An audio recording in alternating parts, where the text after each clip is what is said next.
কারণ তার জীবনে কি নাই? বরকত নাই। এই জন্য কেউ যদি ঈমান আনে আর তাকওয়া অবলম্বন করে, এই দুটি জিনিস যদি কারোর ভিতরে থাকে, তাহলে আল্লাহ সুবহানাহু ওয়া তাআলার ওয়াদা হলো আসমান এবং জমিন থেকে বরকতের সমস্ত দুয়ারগুলো তার জন্য কি করে দেওয়া হবে? খুলে দেওয়া হবে।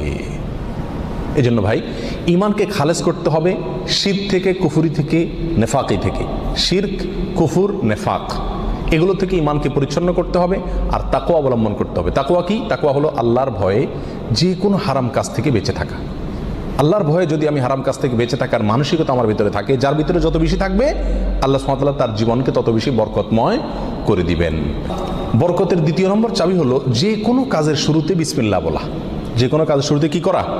বিসমিল্লাহ বলা।